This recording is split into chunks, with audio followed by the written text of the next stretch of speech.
إن الحمد لله نحمده ونستعينه ونستغفره ونعوذ بالله من شرور أنفسنا ومن سيئات أعمالنا من يهده الله فلا مضل له ومن يضلله فلا هادي له وأشهد أن لا إله إلا الله وحده لا شريك له وأشهد أن محمدا عبده ورسوله صلى الله عليه وعلى آله وصحبه أجمعين.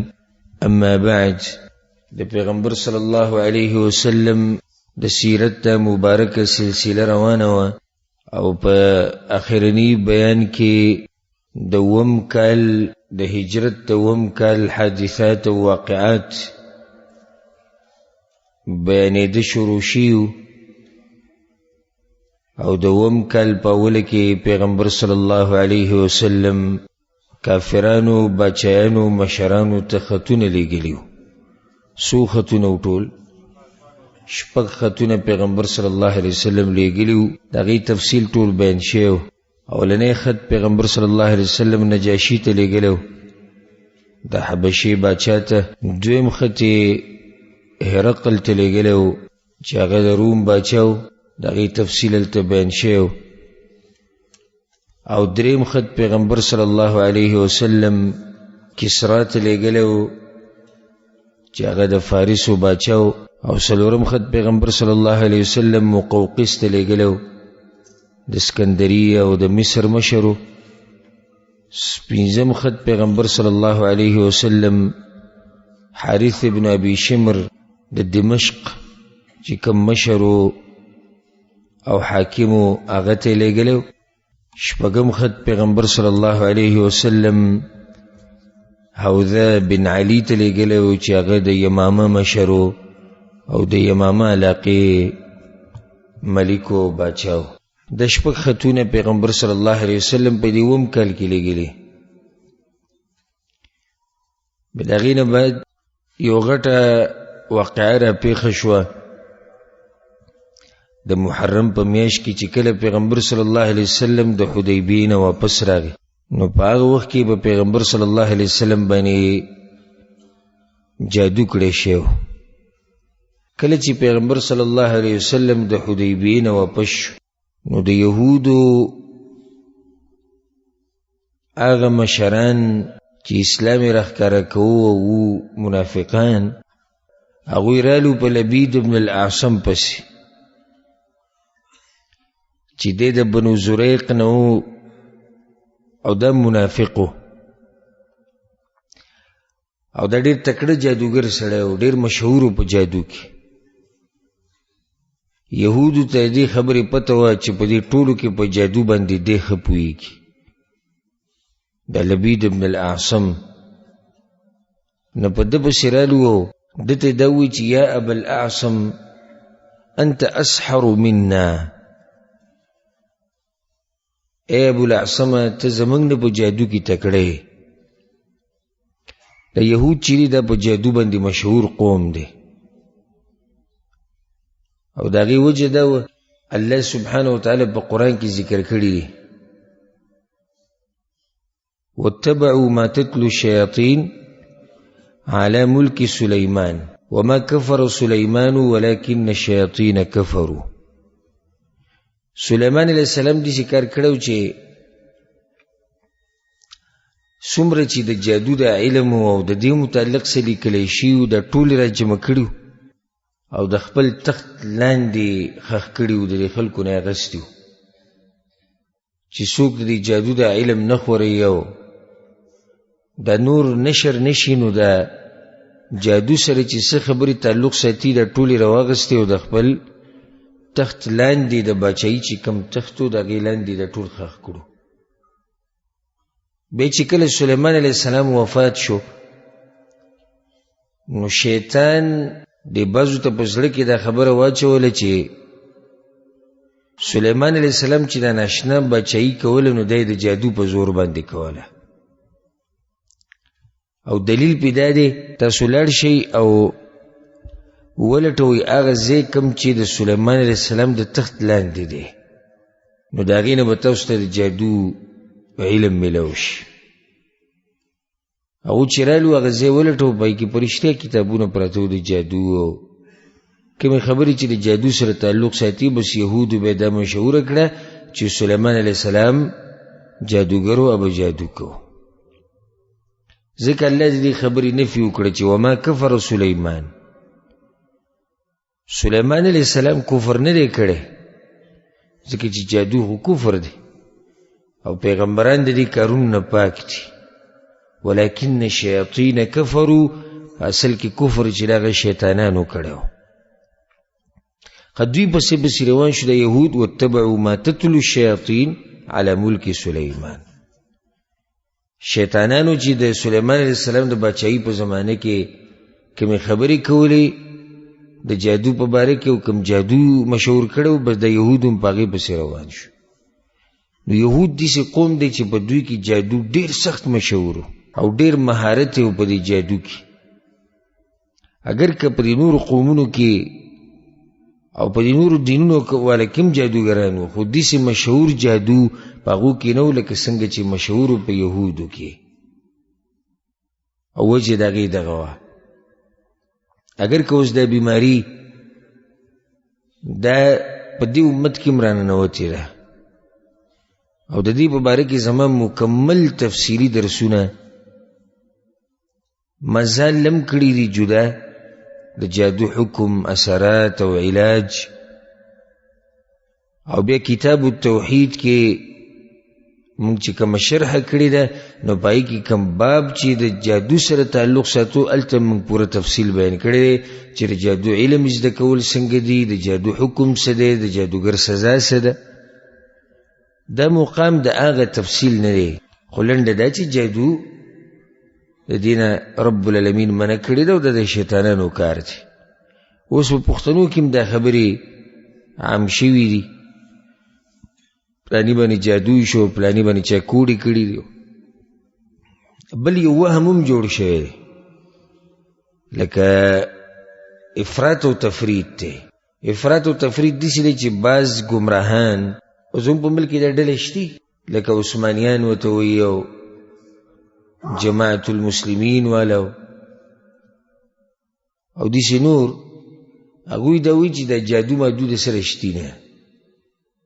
جادو دا بالکل اثر نه کوي او داسې وهم دی. هغوی دې ځای کې رد وکړو د قرآن او د حدیث د واضح نصوص. که چېرته جادو اثر نه کولی نو بیا ولې الله سبحانه وتعالی په سورة بقره کې دا خبره ذکر کړې ده چې دوی هغه څه زده کوي چې ما یفرق به بین المرء و زوجه چې د هغې دلته د ښځې او د خاوند په منځ کې جدایي راځي ولې الله به دا خبره ذکر کوله. او بل دا چې الله سبحانه وتعالی په سورة الفلق کې موږ ته دا طریقه ښوولې ده چې تاسو ما پورې پناه ونیسئ د جادوګرانو د هغه پوکونو نه چې په غوټو کې کوي. که چېرته د جادوګرانو دې پوکو چې په دې غوټو کې کوي د دې اثر نه وي او نقصان یې نه وي نو بیا ولې الله موږ ته دا خبره ښیي. او کله چې موسی علیه السلام او جادوګرانو مقابله وه او جادوګرانو خپل پړي او امساګانې غوځار کړي د هغې نه ماران جوړ شو فاوجس فی نفسه خیفة موسی. موسی علیه السلام ویرید په زړه کې نو بیا ولې یېرېدو.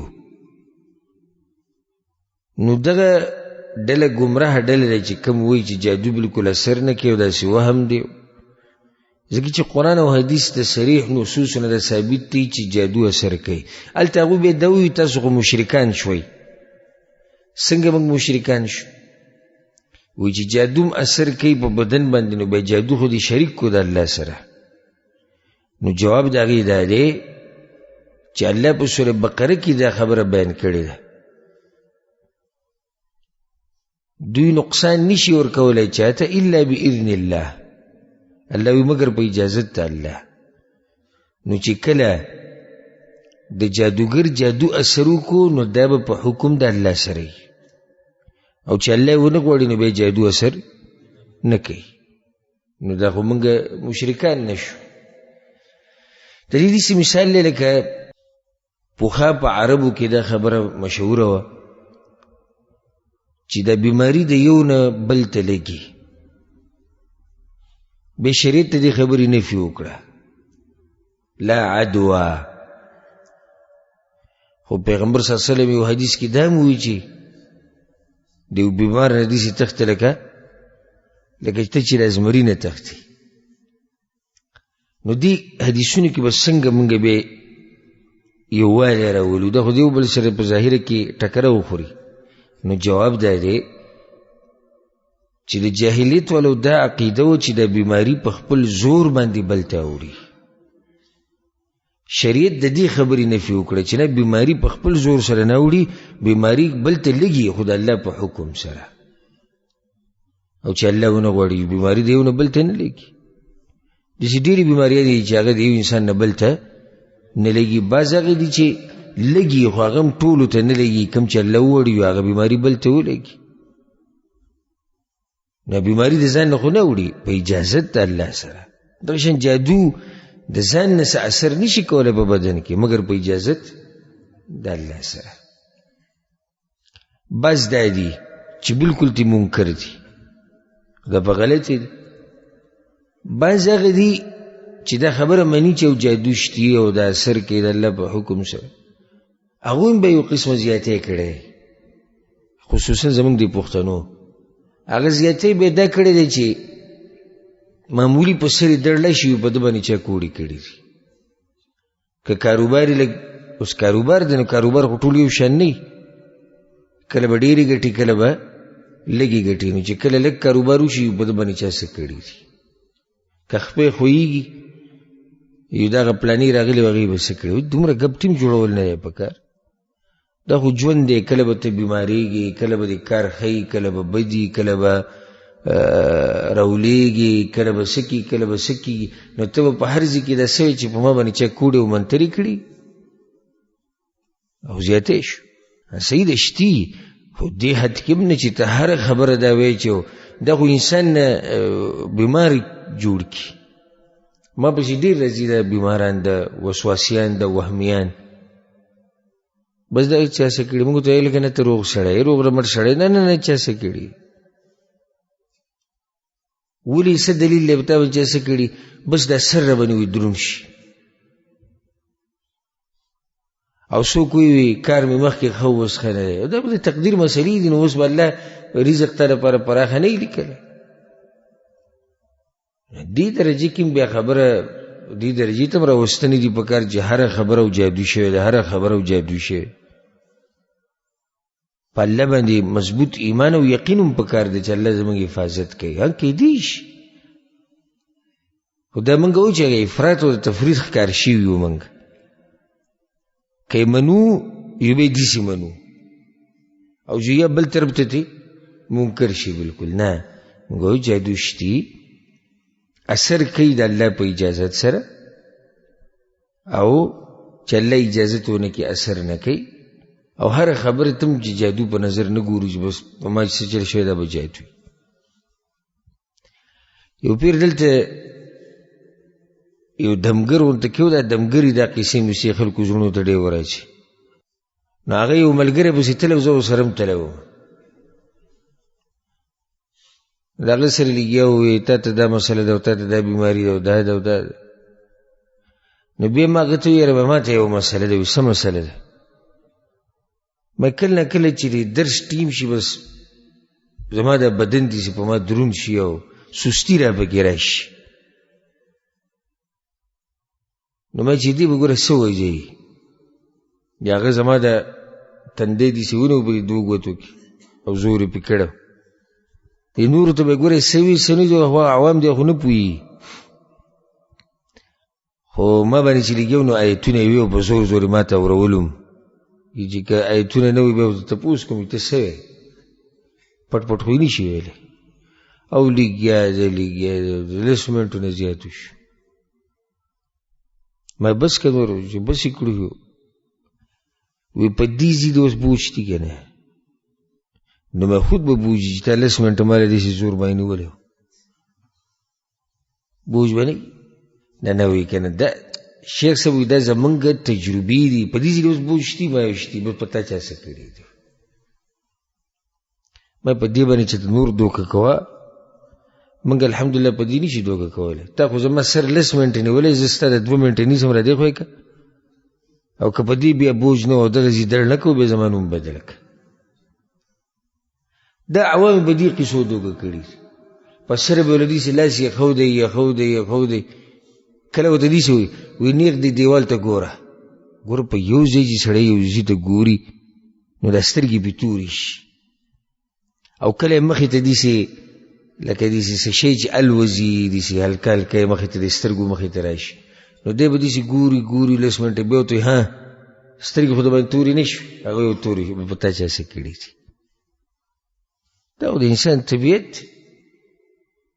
کله ورته څه وایي هغه یو ما لیدلی هغه داسې د قلم راوباسي او دې مخامخ سړي ته وایي د دې قلم دې منځ ته ګوره نو ته به د دواړه سترګې اوس دې ته کې ګوره نو د سترګو د تور ګاټي دا بالکل د اخري ګوټونو ته راشي د دې دم او دې دم او دا به ته داسې 10 منټه ګورې په سړي باندې چکر راشي نو بیا وایي چې چکر خو نه محسوس هغه یو محسوس بس په تا چا څه کړي هغه له بیا قرآنونه ورکه قسمونه ورته وخوره په تا چا څه نه دي کړي هغه یې نه کړي ابوالوزي تله هم د سړي خواله وي هلته به ما چکر راغی او دې بعضو له داسې کې د نوک ولیسي ونیسي په دې وله زور کړی زور دا سم دړ کوي بیا وله پرېږدي وي ها دا ځای اوس څنګه محسوس یې هغه وایي ډېر سخت دړلی بس وي دا پیریان دي په تا باندې او زمونږ د عوامو بس په دې قصو پسې ګرځي څوک چې قرآن او حدیثو ته بیانوه په دې باندې نه مطمئن کېږي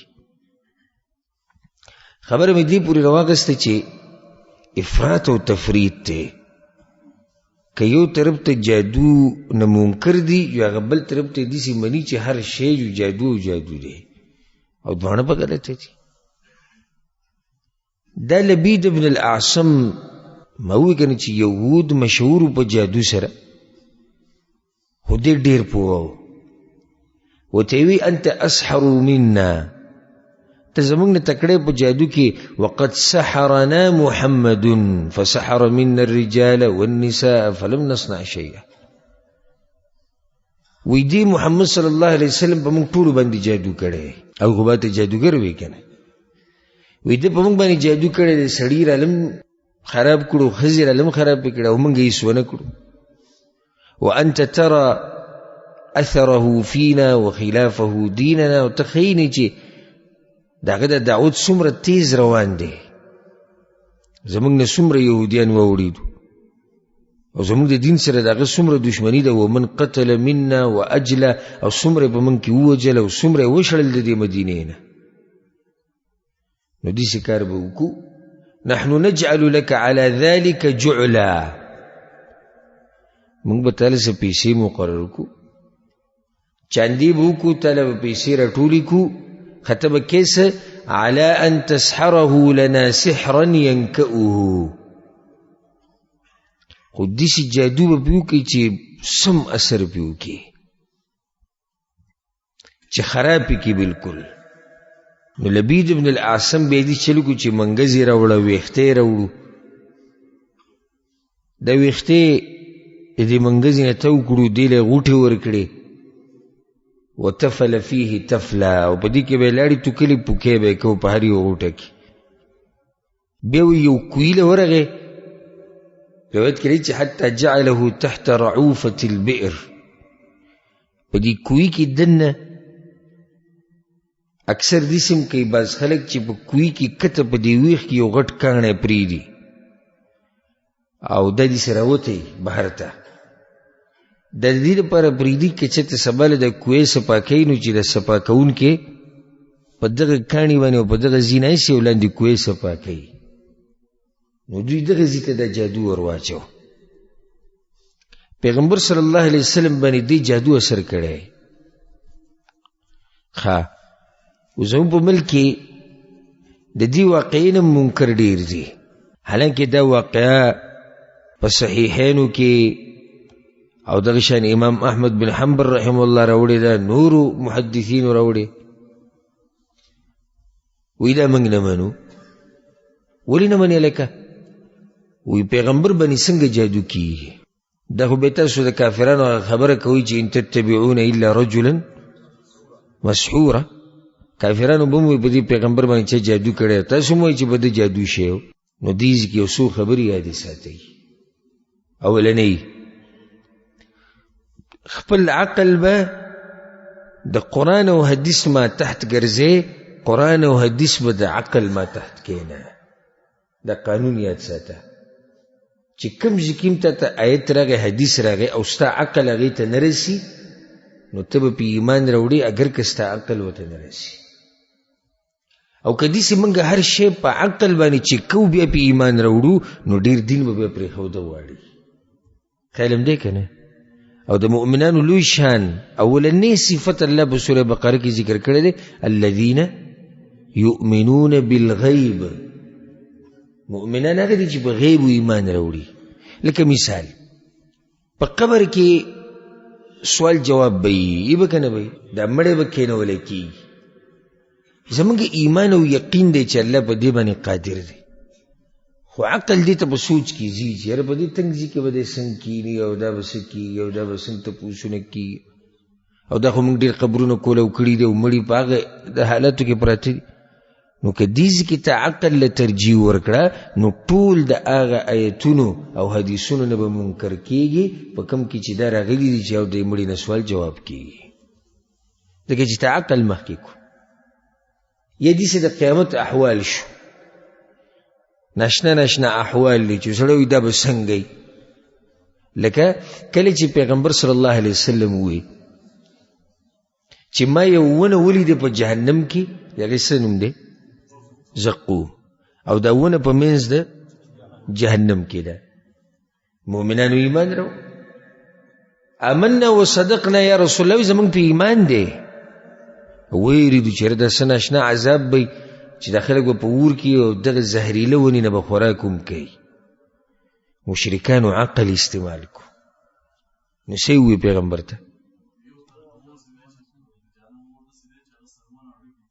جدا کوي ونه به پکې دننه راخیږي نو دا خو دا څه خبره شوه په اور کې دننه چې د ونه راختلې ده نو چې کله عقل استعمال کو نو منکر شو د الله د خبرې نه او د پیغمبر صلی الله علیه وسلم د خبرې نه زما تاسو ته نصیحت دی عقل د دین لاندې ساتئ دین به د عقل لاندې نه ساتئ ګورئ کوم ځای کې که ستا دا خبره د عقل د قرآن او حدیث سره موافق شو خو ډېره خبره او که موافق هم نه شو نو عقل به دیوال له رواچې او دین له به ترجیح ورکړي دی خلکو د کومو چې د دې واقعې نه انکار کړی او دا په صحیحینو کې روایت دی په سند یې هېڅ غبار نشتی په نورو محدثینو دا روایت راوړي دوی د دې صحیح سند والا حدیثونو نه انکار وکړو په دې دلیل چې عقل یې نه مني دویمه خبره هغو دا وایي چې پیغمبر صلی الله علیه وسلم څنګه په هغه باندې چې د جادو شو دا به بیا هغه وحیم والعیاذ بالله ګډه وډه بیان کړي نو ګوره په حدیثونو کې په خپل راځي د رسول صلی الله علیه وسلم بیبیانې وایي کله چې په هغه باندې یهودو جادو وکړو د هغه په زړه اثر نه دی کړی د هغه په عقیده اثر نه دی کړی د هغه په عقل اثر نه دی کړی صرف دا دی چې د پیغمبر صلی الله علیه وسلم جسم کمزوری شو بیمار شو بل دا چې پیغمبر صلی الله علیه وسلم وی حتی یخیل الیه انه یفعل الشیء ولا یفعله ذهن کې به و چې دا کار ما کړی او هغه به کړی نو او یا به ذهن کې و چې ما نه دی کړی او هغه به کړی بس دقه شان په خیال باندې ولا اثر کړی ها بله خبره که موږ داسې ووایو چې په پیغمبر باندې جادو شو او دې جادو د هغه په عقیده باندې اثر وکړو والعیاذ بالله نو الله بیا څنګه لی پاتې شوی الله خو بیا ویلی چې دا پیغمبر چې دا کوي مسلې بیانوي د جادو په دې حالاتو کې چې جادو پېښ شوی دی دا غلطي او رب العالمین خو ان الله لا یستحیي من الحق الله په حق کې حیا نه کوي. ویلیم دي سوسو پیری د پیغمبر صلی الله علیه وسلم ته کله چې تبوک د غزا نه راغی او تاسو وورئ هغه د سیرت په درسونو کې منافقان رالو عذرونه بیان کړو پیغمبر صلی الله علیه وسلم دغه عذرونه څه کړو قبول کړو. الله ایتونه نازل کړو عفا الله عنك لما أذنت لهم. الله دوی توبخي ولې ته دوی له اجازت ورکو.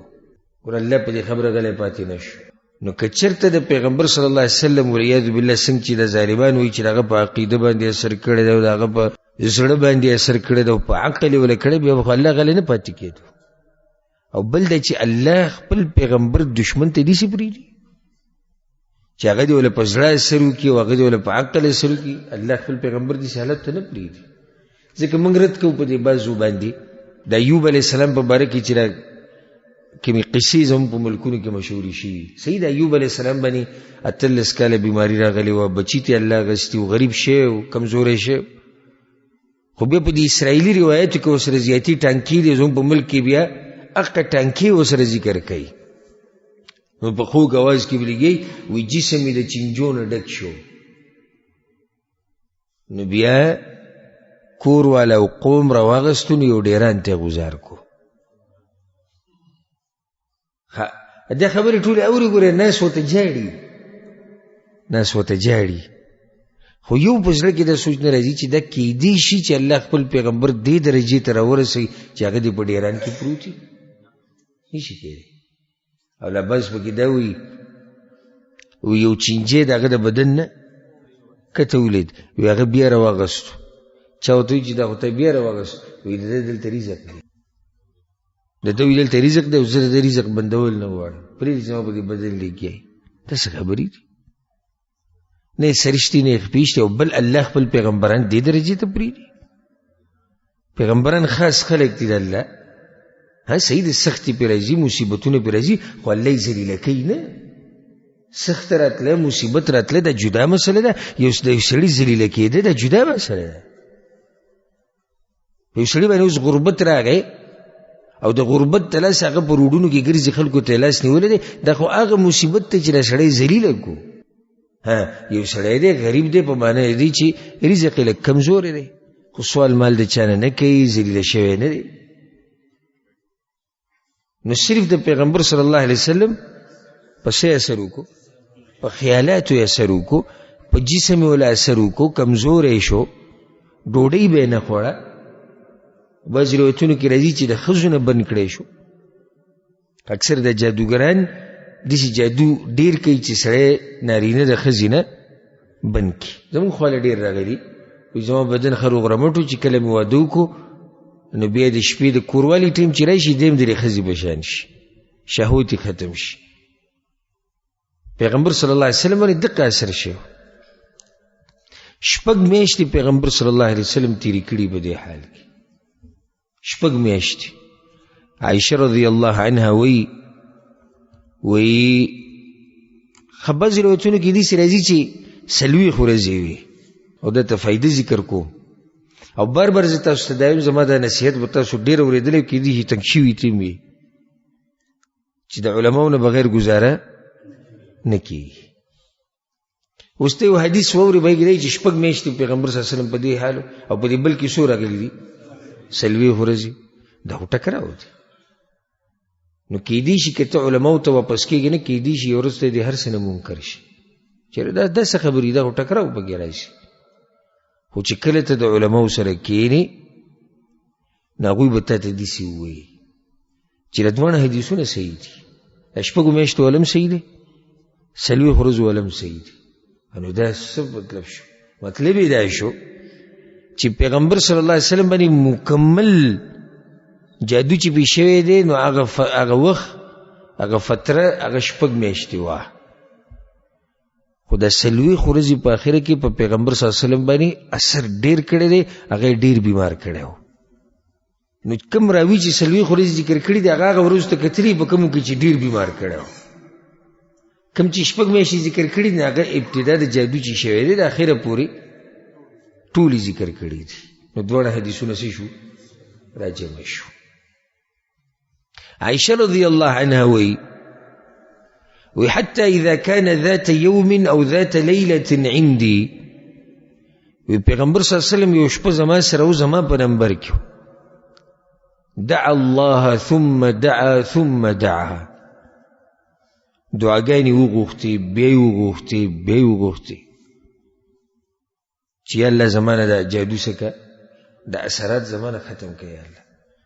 نو بیا عایشې ته وی عایشه اشعرت ان الله افتاني فيما استفتيته فيه.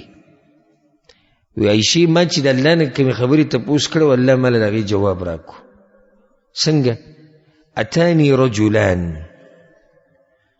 دو کسان د پیغمبر صلی الله علیه وسلم خواته راغلي وو او د دوه څوک ملائکو جبریل او میکائیل. فقعد احدهما عند رأسي والآخر عند رجلي. دا یو د پیغمبر صلی الله علیه وسلم د سر سره کېناست او بل د خپو سره. نو دا یو دی بل طریقه دی. اوس د پیغمبر صلی الله علیه وسلم ته دا طریقه ښیي الله، خو دوی په خپل منځ کې خبرې کوي، جبریل او میکائیل په خپل منځ کې لګیا دي. نو دا یو دی بل ته وایي ما وجع الرجل، په روایت کې راځي ما باله، دې سړي له څه چل دی، څه بیماري ده؟ نه بل ورته جواب ورکړو مطبوب. مطبوب معنی مسحور، په ده باندې چا جادو کړی. نو بیا ورته دا بل وایي من طبه، چا په ده باندې جادو کړی دی؟ بل ورته وایي لبید بن الاعصم. دا اوس پیغمبر صلی الله علیه وسلم ته دا خبرې ښیي. وی فی ای شیء فی مشت و مشاطه، ویښته دي او منګز ده او دا خبره د ټوله ذکر کړه. و این هو، دا بل ورته وایي نو دا جادو دی کوم ځای کې؟ پسې شي چې جادو کړی دی دا ویښته دا منګز د هر څه کوم ځای کې پراته دي؟ وی فی بئر ذروان، په کوی کې دا سامان پروت دی چې هغې ته څه ویلی کېږي؟ بئر ذروان. د دې کوی نوم دی ذروان، اصل کې د دې کوی نوم دی بئر ذی اروان. خو د ډېر استعمال د لاسه هغه خبره څه کړه؟ اسانه کړه. نو هغه حمزه ومزه یې ته لرې کړو ذروان شو، نور دی دا ذی اروان. لکه زموږ پښتانه هم داسې بعض ټکي داسې چې هغه ډېر استعمال سره ترې نور څه جوړ کړي، نو ټکی به یو شاني او واړه یې بل څه ته. لکه تاسو ته به مثالونه څه معلوم دي؟ اوس یو سړی دی محمد نوم یې دی محمد علي، نو دوی ورته محمد علي وایي. بیا بلکې دا محمد علي خو بیا محمد علي ورته هم وایي او مندلي ورته هم وایي. دا ټکی یو شی بیا د ډېر استعمال سره هغه ټکی د هغې نه بل څه جوړ شي. خو عربو دا عادت دی چې اکثر د دې ټکو نه چې کوم ډېر استعمالېږي د دې نه د حمزه ختموي. نو دا ډېر ګران دی بئر ذي اروان، نو بس هغه حمزه ته ختمه کړه یو هغه شو ذروان. د دې کوی نوم ذروان دی. پیغمبر صلی الله علیه وسلم چې دا خبرې واورېدې لاړ په کوی پسې او ځان سره ملګري بوت. د حدیث عبدالله بن عباس رضی الله عنهما کې راځي چې بعث النبي صلی الله علیه وسلم الى علي و عمار. پیغمبر صلی الله علیه وسلم اول دی کوی لاړ او بیا علی رضی الله عنه پسې یو کس ولېږه او په عمار پسې ورته ویل چې تاسو ما کوی خواله راشئ. ډېر خلک یې نه وبولي. فشاهدها، هغه دغه ولیدو جادو چې کوم کړو لبید ابن الاعصم خبیث، هغه پیغمبر صلی الله علیه وسلم ولیدو. راغی بیا پیغمبر صلی الله علیه وسلم په عائشه رضی الله عنها پسې وی عائشه هذه البئر التي اريتها، وی مغه کوی ولیدو کوم چې ما ته خوښ شو کأن ماءها نقاعة الحناء. دا کوی اوبه داسې وي لکه اوبو ته چې سړی نکریزه ور واچوي داسې رنګ کې اوبه وي. وکأن نخلها رؤوس الشیاطین، او هغه باغ کې دا ونې داسې وي لکه د شیطانانو سرونه. عائشة رضی الله عنها ورته ویې یا رسول الله افلا استخرجته، وی یا رسول الله هغه به دې راویستی وی، د خلکو ته به دې ښوولی وی او د خلکو به لیدلی وی. نو هغه ورته قد عافانی الله، الله اسم زه ښه کړی یم. فکرهت ان اثیر علی الناس فیه شرا، نو ما چې دا شر په خلکو کې خور نشي، دغه د لاسه پیغمبر صلی الله علیه وسلم امر کو هغه په بل ځای کې ښخ کو خو خلکو ته دې سره ښکار نه کو او نه لبید بن الاعصم له چې سزا ورکړه وجه دې سره چې پیغمبر صلی الله علیه وسلم سزا ورنکړه علماء ذکر کړی ده یو خو پیغمبر صلی الله علیه وسلم به د ځان دپاره د چا نه بدل نه اغستو دا دغه طریقه وه د الله دپاره به بدل اغستو د دین دپاره به اغستو خو د ځان دپاره به بدل نه اغستو دویمه دا چې پیغمبر صلی الله علیه وسلم دا سوچ کو که چېرته زه د قتل امر وکړم نو د مسلمانانو په منځ کې به فتنه جوړه شي ځکه چې هلته دا قبیله د بعضو انصارو سره ملګرې ده نو بیا به هغه قبیله را ګرم شي سره به ورسره انصار را ګرم شي دې طرف ته به د نور را ګرم شي هلته مهاجرین را ګرم شي نو په منځ کې به څه جوړ شي یو فتنه به جوړه شي شر به جوړ شي لکه څنګه چې پیغمبر صلی الله علیه وسلم منافقان پرېښودي لکه عبدالله بن ابی او نور منافقان وجلي نه دي دې یېرې نه دي وجلي چې فتنه جوړه نه شي دغه شان ده پیغمبر صلی الله علیه وسلم پرېښود حدیث کې دا راځي چې امام احمد بن حنبل رحمه الله دا حدیث راوړی عقبه بن عامر چې انزلت علی سورتان الله دو سورتونه ما ته رالیږلي دي فتعوذوا بهن دا سورتونه وایي په الله پورې پناه نیسئ او پیغمبر صلی الله علیه وسلم د دې په شان سورتونه نشته کم دي سورة الفلق او سورة الناس یو حدیث کې داسې راځي د زید بن ارقم رضی الله عنه چې کله پیغمبر صلی الله علیه وسلم باندې جادو شو یو یهودي په جادو کړو یهودي ورته به دې وایي دا په خپله ګوره یهودي نه و دا لبید بن الاعصم دا په خپله یهودي نه و دا خو منافق و خو دی د یهودو ملګری و نو ځکه یې نسبت هغه ته کېږي نو څه ورته ویلی کېږي الیهودي فأتاه جبريل صلوات الله عليه بالمعوذتين نو جبريل عليه السلام راغی او د دوه سورتونه ورته وښووی الله وایي چې دا سورتونه ډېر وایه نو پیغمبر صلی الله علیه وسلم د دوه سورتونه به ډېر وي الله ترې جادو هغه اثرات ختم کړو دې ځای کې صرف دوه مسلې ذکر کوم بیا بلې واقعې ته اوړم یوه جادو په جادو باندې ختمول ناروا دي او دې ته په عربۍ کې نشره وایي د دې وضاحت ما په کتاب التوحید کې کړی پیغمبر صلی الله علیه وسلم نه چا تپوس وکړو نشرې په باره کې نو هغه وایي دا ناروا دي نو بعض کسان څه کوي جادو پې وشي نو زه د جادوګر خوا لازم چې زما نه د جادو کوله وکړي دا هم ناروا دي وجه دا ده چې کله ته په دې جادوګر پسې لاړې د جادو کولولو لپاره خو ستا په هم یقین دی که نه ستا هم په دې یقین دی چې دا جادوګر پوهېږي او د ده کارونه برابر دي ځکه پسې ته ورلې د جادو د ختمولو علاج هغه د اذکار دي آیتونه دي دعاګانې دي او په الله باندې مضبوط یقین دی او که چې د دې سړی درته معلومي چې هغه عقیده د قرآن او حدیث موافق او ته ورته وایي چې په ما دم واچوه دې کې هم څه حرج نشته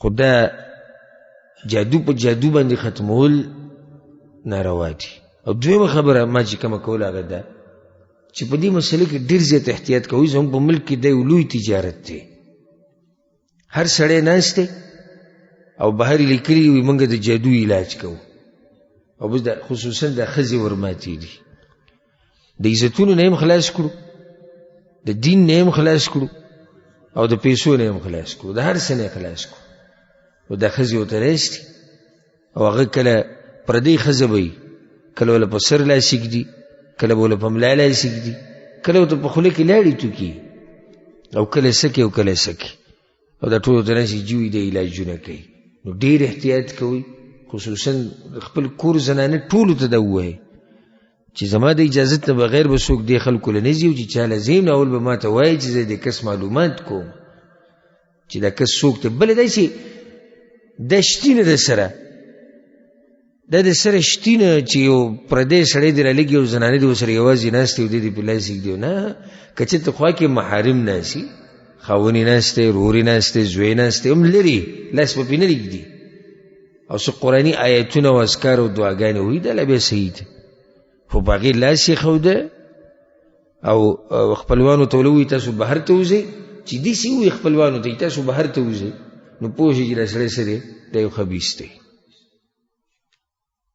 نو دې خبرو کې ډېر زیات احتیاط کوي دا مختصر واقعه ده دی چې پیغمبر صلی الله علیه وسلم باندې جادو څنګه شوی بیا د هغې نه بعد په دغه وخت کې یو بل حادثه راپېښه شوې هغه ده او بله واقعه چې قتیله بنت عبد العزة دا راغلی و مدینې ته.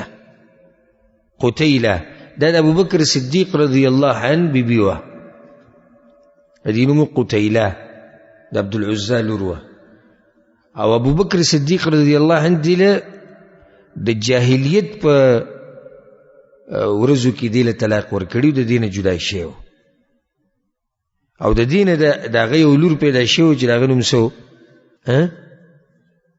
د دې کوم لور پیدا شوی مشر لور د ابوبکر کومه اسماء رضی الله عنها، یو زوی و عبدالله نوم و د هغه.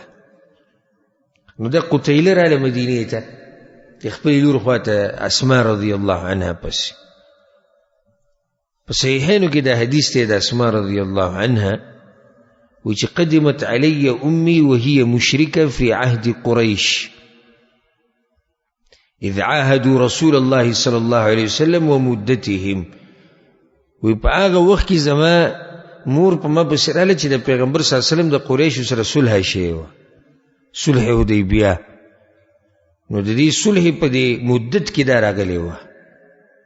فاستفتیت رسول الله صلی الله علیه وسلم، وی ما د پیغمبر صلی الله علیه وسلم نه تپوس کو چې یا رسول الله زما مور راغلی ده او په څه شي کې رغبت دی چې زما نه ویسي، افاصل امي، آیا د دې مور سره زه رشته ساتلی شم او که نه؟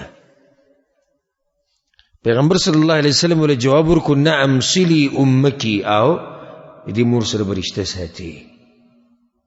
فانزل الله نو الله آیتونه نازل کړو. هغه آیتونو کې څه دي؟ لا ينهاكم الله عن الذين لم يقاتلوكم في الدين ولم يخرجوكم من دياركم أن تبروهم وتقسطوا إليهم. الله تاسو الدين نه منع کړي که تاسو د هغه کافرانو سره خو کوي، کم کافر چې تا سره جنگ نه کوي او ته د خپل علاقې نه نه ویستی او تا ته څه فتنه نه جوړي، نو د دوی سره احسان کولی شي. انما ينهاكم الله عن الذين قاتلوكم في الدين واخرجوكم من دياركم. دا هغه الله تاسو منع کوي، دا کافرانو سره تعلقاتونه چې کوم کافران تاسو سره جنگونه کوي او په دین کې د تکلیفونه در رسي او د خپل علاقونه شړلې د دوی سره بخنه کوي. ودلته یو فائدې ده ساتي، دا ډېر خلک په دې کې فرق نشي کولی، یو د محبت او یو د ښه کول، د دوانو کې فرق کوي. محبت او ښه کول دې کې څه فرق دی؟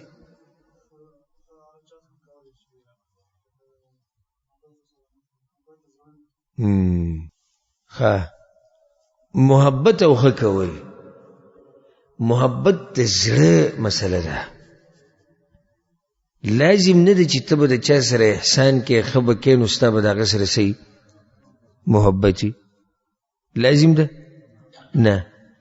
مثال به درکړم، هغه بني اسرائیلو کې یو ښځه وه زناکاره، الله بخلي و د څه د لاسه سپي له اوبه ورکړې، سپي سره یې ښه کړي وو. نو زموږ دا وایي چې دې د سپي سره محبت و، محبت خو یې نه و، ښه یې ورسره وکړو. داسې د یو کافر سره ښه کول چې هغه حربي کافر نه وي، د هغه سره ښه کول، د هغه سره احسان کول، دې مطلب دا نه شو چې د دې کافر سره سره محبت دی. دی واقعي کې یو څو مسلې. اولنۍ، که بچی مسلمانی او مور پلار کافری، بیا هم په دې بچی باندې لازم دي چې په مور پلار به خرچه کوي، اگر که دینونه او مذهبونه صحیح جدای، دین او مذهب جدا دی، خو بیا هم په بچی لازم دي چې په مور پلار به خرچه کوي. پاتې لا ده چې مسلمانی پلارو موضوعمو بیا به هم خرچه نه کوي. او څومره خرچه چې یو انسان په مور پلار باندې کوي، دومره الله سبحانه وتعالی دغه په ژوند کې برکت اچوي، دغه په مال کې برکت اچوي. تاسو که چېرته د خرچو یو لیست جوړوئ یا یو خبر هم ذهن کې ساتلي، نو ټول اول نمبر د چا ساتئ؟ مور او پلار. چې زه به هغوی له خرچه ورکوم.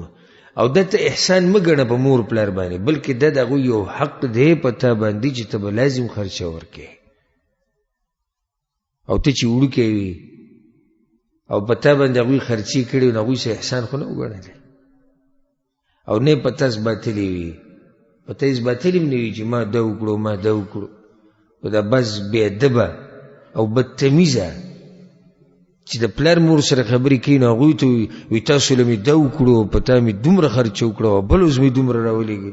چېرته تا ته یې داسې ویلي؟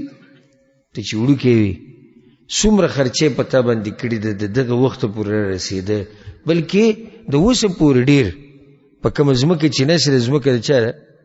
د پلار ده. کوم کور چې دی هغه پلار جوړ کړی، جایداد د پلار نه پاتې شوی، او دی به په دې کې هم بدماشي کوي، د بدتمیزه او د بې ادبه. او پلار ته به وایي ما په تا باندې خرچه وکړه، او مور ته به وایي ما په تا باندې خرچه وکړه. په بچي باندې خرچه د مور پلار څه ده؟ لازم ده چې کله دا بچی بالغ شي او زورور شي او مور پلار بوډاګان شي نو دی به د مور پلار خیال ساتي.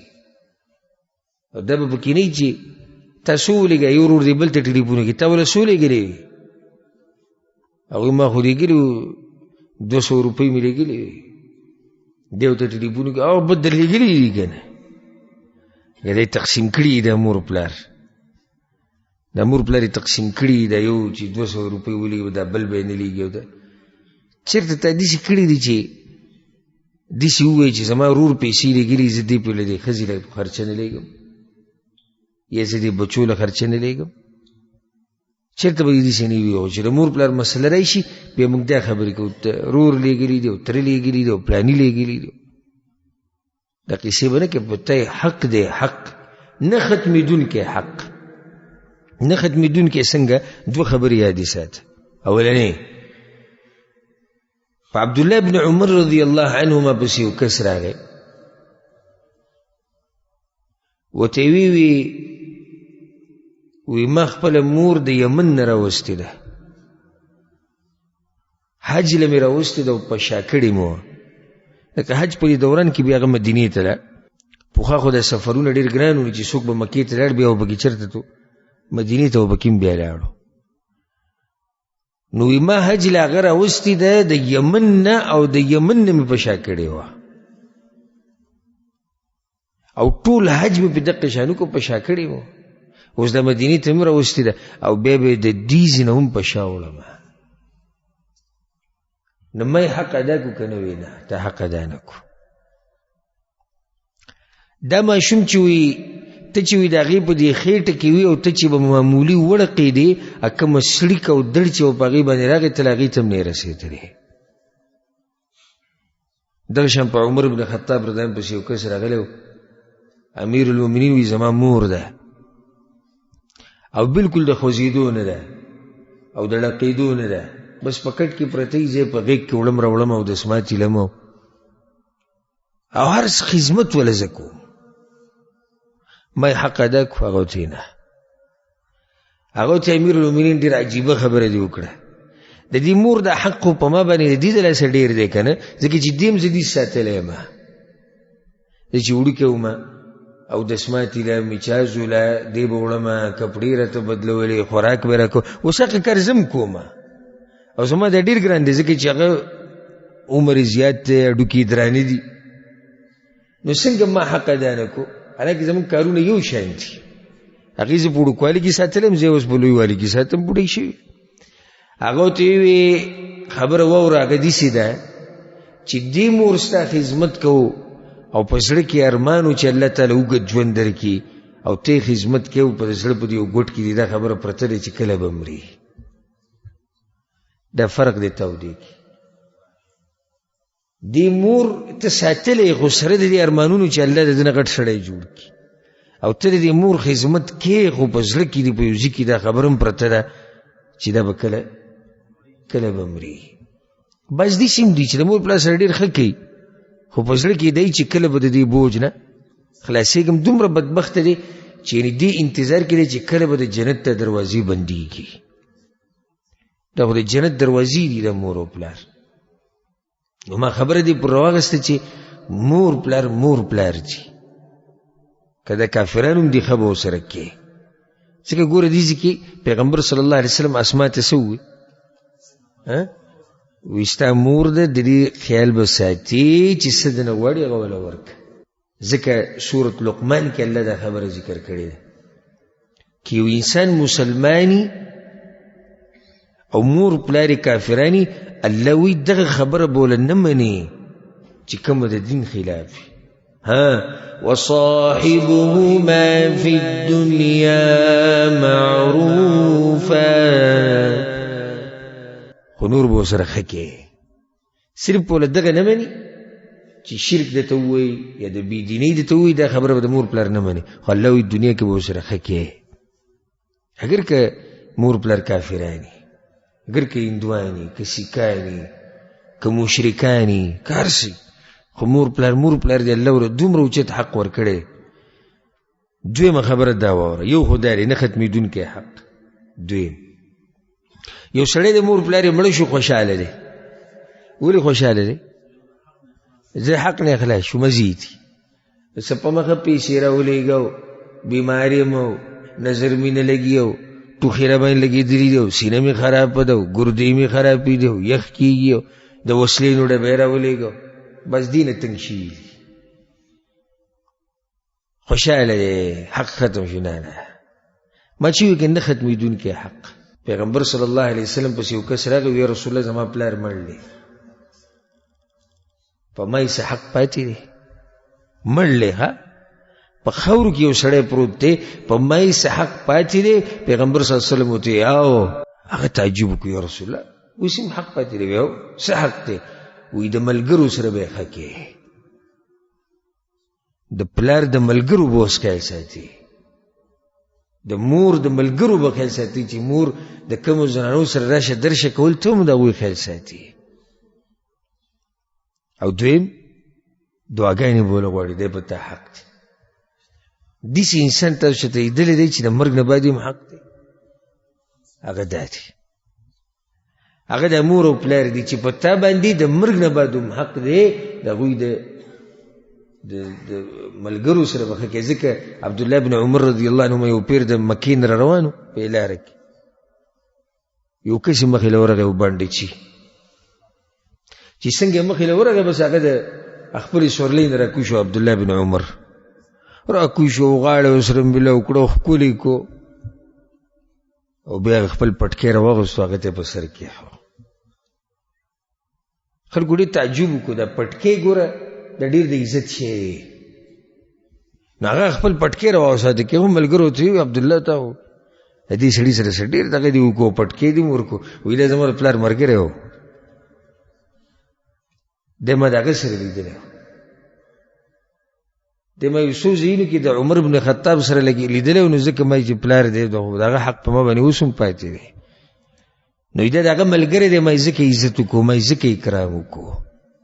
داسې حق دی چې ته به بیا د هغوی د ملګرو سره او د هغوی د خپلوانو سره به ښه کې.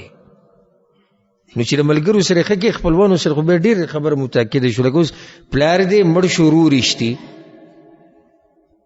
یا مور شتي، یا پلار دی، یا خور ده، یا ښځه ده، دم په تا باندې بیا حق شو. لکه اوس یو سړی دی دوه ودونه یې کړي، د یوې ښځې نه ته پیدا شوی، نو خو ستا مور ده صحیح شو.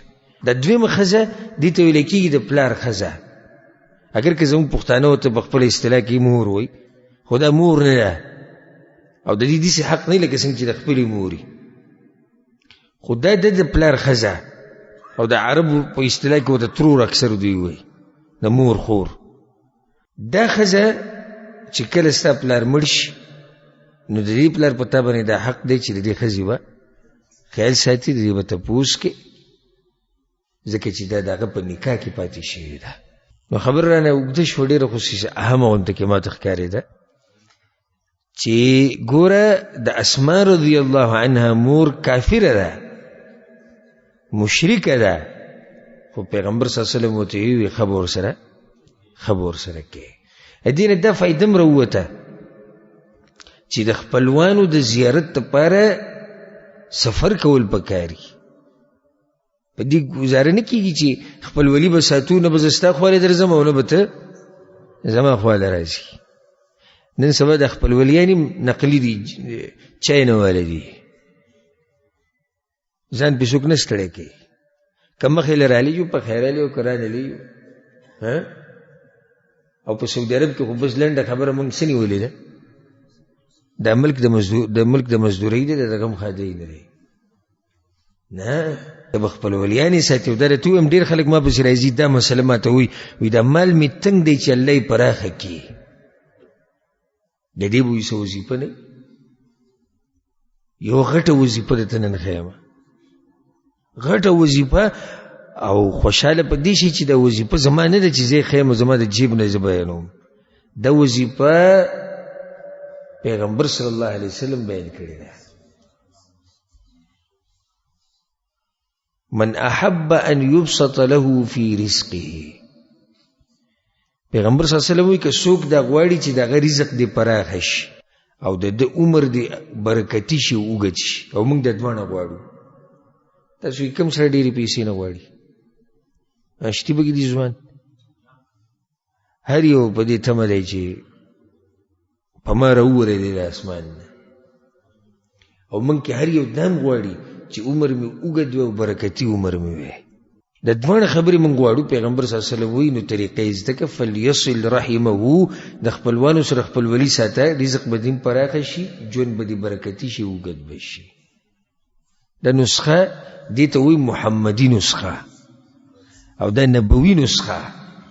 دغه نسخې نه دي، هغه وظیفه نه ده کوم چې د مولیانو سره ځان نه ورکوي. اوس ګوره مور ده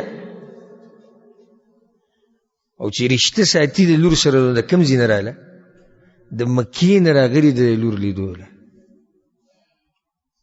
د مکې نه راله د لور لیدوله. د مور په بچو ګوره څومره مینه وي، دا غزي نه در روانه لور لیدوله. نو په دې رشتو پاللو کې به سختیم تیرې په تیاره باندې رشتې نه. موږ الله موږ ته دومره اسانه کړي دي. ګوره اوس دا که چېرته موبایل وی یو د اسما د مور به ټلیفون کړی په موبایل باندې چې ته څنګه یې څنګه نه، یا جاز کې به ناسته وي 1 غنټه سفر دی، او یا دا نوي ریلګاډي چې راوتي دی په کې 1 غنټه سفر دی راغلی به. خو د هغه نه موبایل او نه نور څه، د هغه ځینه غریبه ناسته ده او څو شپې سفر. او موږ ته الله دومره اسانه کړي ده، موږ بیا هم رښتې نه ساتو. موبایل له ولې صرف بټن وال غواړي او پاکستان کې به اوچت کې صرف تپوس ته کوي څنګه ښه خدمت خو رښتې هلته دې دا حسابوي که نه چې د دې نه څو جوړېږي. بل زه یو دوکان ته ورغلی وم، څه سامان مې اخیستو، نو هغه پوښتنو، هغه دوکان کې چې کوم د دې سعودي سره کوم نوکر و پوښتنو، هغه سعودی پکې هم ناست و او دغه هم ناست و، هغه پوښتنو سره هم ناست و. نو ما د سعودي سره خبرې کولې، ما دا شی مې پکار دی، خو دې کې اصلي شی مې پکار دی، اصلي په څو دی؟ نو هغه ما ته ریټ ووایي، وی اصلي په دومره دی، خو دا ښه سامان دی دغه. نو هغه پوښتن پکې ما ته آواز وکړه، خو ته پته وي چې د عربۍ خو زموږ په خبرو نه پوهېږي. ما ته وی پاکستاني ته ګوره لوی شی جوړېږي وایي. نو مې څوک چې پاکستاني ته لوی شی جوړېږي، دا شی به ضرورت دی ورته زموږ، نه که دا ضربونه مربونه ورکوي نو نه به خپلولۍ وساتي او نه به ډوډۍ وخورې. لکه چې ته بټۍ ته ودرېږې، روټۍ راغلې، یو روټۍ په ریال، او نن سبا ریال په څو کې دی؟ 40 کې دی، 40 روپو باندې څه نه کېږي. نو هېڅ به هم بیا ونه کړي. که چېرته تاسو ځان سخي کړو نو رشتې به وساتئ. ښه دې نه دا فایده هم راووته چې مور پلار دی، خو د الله د دین نه اوچت نه دي. ګوره دا د اسما مور وه او هغه پسې راغلی وي لور، ملاقات یې ورسره وکړو، کور کې څه شی پروت و، هغه به یې خوښ شوی که نه چې دا به زه ویسم. نو هغې وی صبر، زه به تپوس کوم د پیغمبر صلی الله علیه وسلم نه، که هغه اجازت راکوي به یې ویسم. دې ته وایي دینداري. دین دا د مور پلار نه هم زورور دی، دا د هر چا نه زورور دی. دین په مخ کې څوک نه شي ټینګېدی. لکه ګیره دې خریلې دی، دا چې زموږ هغه مور خوشحالېږي په ګیره خریلو باندې، منې به په دې ځای به خوشحالې. ته لکه ولې دین نه زده کوي او جومات ته زموږ پلار وایي چې مزه منزل جومات ته مزه کور کې کوه منی به د پلار نه صحیح ده چې پلار دی مور ده خو دین د دوی نه څه دی دین د دوی نه اوچت دی اسماء رضی الله عنها څنګه غیرتي زنانه په دین باندې څومره غیرت وکړو او دم څوک وه د چا لور ده د ابوبکر صدیق رضی الله لور ده او د پیغمبر صلی الله علیه وسلم څه ده د هغه خینه ده او د چا ښځه ده زبیر بن العوام رضی الله عنه الله اکبر او د چا مور ده عبدالله بن الزبیر دې اوچته زنانه اوچته لیدلې ده پلاری صحابي او زوی صحابي خاوني صحابي روري صحابي اوخه پیغمبر دومره اوچته زنانه وه ځکه خو الله ورته اوچت مقام هسې نه ورکړی په دین غیرت کوو مور ته وي مورو دا شی به ویسي خو صبر وکړه زه د پیغمبر نه تپوس وکړمه د هغوی د دین سره دومره سوچ و مونږ وایو نه بس دا خوشه د خلک خوشحاله که دین سره و بیا ګورو واقعه د دغه د اوس بن صامت رضی الله عنه خپلې ښځې ته چې ویلي وې ته په ما حرامه ښځې نوم رانه هېر شو خوله نو خوله وایي چې اوس بن صامت غوسه شو بوډا و نو دې بوډاګانو خو بلډ پریشر هم خېږي که نه د ده بلډ پریشر وختو وایي ته په ما دېسې لکه خور او بیا لاړ ووتو غوسه و د کور نه ووتو او بهر وی زمونږ د کور سره د ناستې ځای و دا مشران به پکې کېناستو نور ته هم کښېني ګپ شپ هم لګوي او په دغه ځای کې دوی جرګې هم کوي مسلې هم حل کوي نو دې هلته لاړ کېناست چې کله د دماغ یخ شو نو بیا راغی وایي چې بیا راغی ما ته رانږدې کېدو وایي ما ته ځان لرې کوو او دی رانږدې کېدو نو یې ما ولې دیکه ورکړه دا خو کمزور و دا دیکې سره ولید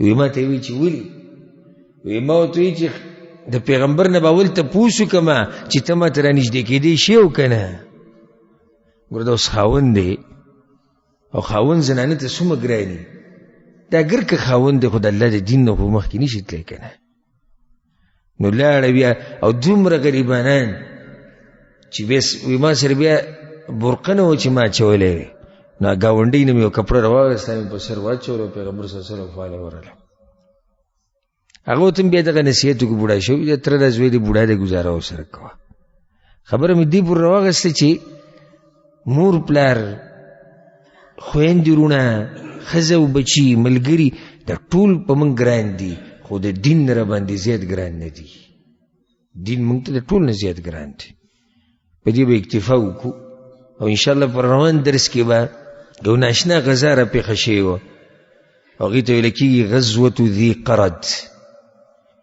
او یو ته غزوة الغاب هم ویل کېږي دا په ځنګل کې دا غذا شوې وه دا څنګه غذا وه او ولې شوې وه څنګه شوې وه څومره خلک پکې وو څومره مسلمانان پکې شهیدان شوي دي آخري نتیجې سره وتې وه دا ټولې خبرې به انشاءالله پر روان درس کې بیانو الله سبحانه وتعالی دې موږ پوه کړي په قرآن او حدیث باندې او الله سبحانه وتعالی دې زمونږ په زړونو کې د دین دپاره غیرت پیدا کړي او الله سبحانه وتعالی دې موږ له طاقت راکړي چې د مور پلار د حقوقو خیال وساتو او کومه کوتاهي چې شوې ده الله دې راته د هغې بخانه وکړي او الله دې زمونږ د ټولو مور پلار وبخي کوم چې مړه دي الله دې د هغوی قبرونه د جنت باغچې وګرځوي او الله سبحانه وتعالی د هغوی په قبرونو باندې د رحمت باران راووروي او کوم چې ژوندي دي